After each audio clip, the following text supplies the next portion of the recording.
Lady's turn. That's this one right here. Good afternoon, Mr. President, Your Excellencies. My name is Najma Ahmed Abdi. I'm from Somalia. I came all the way here with one question, and that is living in conflict in a country that has confused the whole world, and being part of the diaspora that went back to risk our lives in order to make Somalia a better place, especially with what we're going through right now.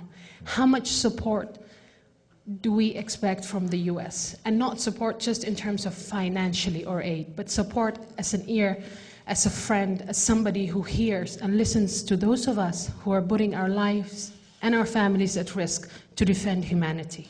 Well, I think you will have enormous support from the people of the United States when it comes to trying to create a structure and framework in Somalia that works for the Somali people. Now, the history of Somalia over the last 20 years has been equally heartbreaking, if not more so. I mean, you have not had an effective, functioning government that can provide basic services. It's been rife with conflict.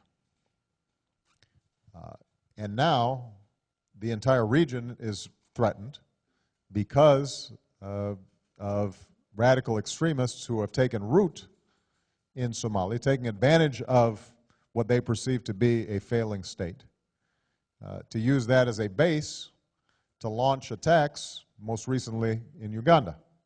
And obviously, the United States expresses its deepest condolences to the lives that were lost in Kampala at the very moment of the World Cup.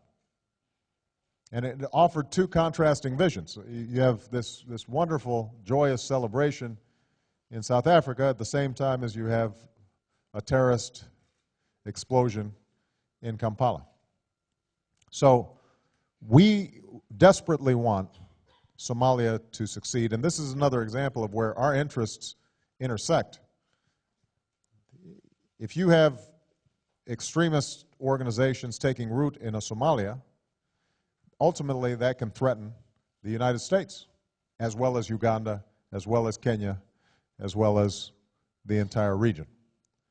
So right now you've got a transitional government that is making some efforts. I don't think anybody expects Somalia anytime in the next few years to suddenly be transformed into a model democracy. Whatever governance structures take place in Somalia have to be aware of the tribal and traditional structures and clan structures that exist within Somalia. But certainly what we can do is create a situation where people, young people are not carrying around rifles shooting each other on the streets. And we want to be a partner with Somalia in that effort, and we will continue to do so. And some of it is financial, some of it is developmental, some of it is being able to help basic infrastructure. In some cases, we may try to find a portion of the country that is relatively stable and start work there to create a model that the rest of the country can then look at and say, this is a different path than the one that we're taking right now. But in the end, I think that this metaphor of the success of the World Cup and the bombing shows that each of you are going to be confronted with two paths.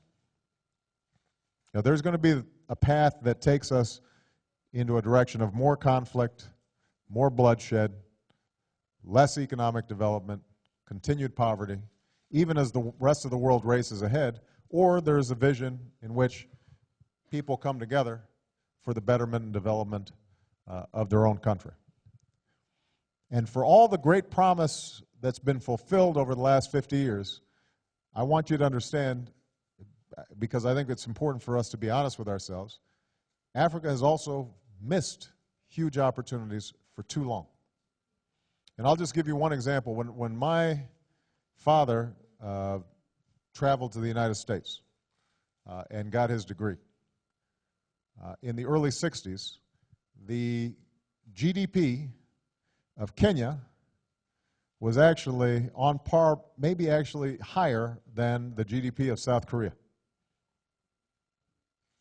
Think about that. All right. So when I was born, Kenya per capita might have been wealthier than South Korea. Now, it's not even close.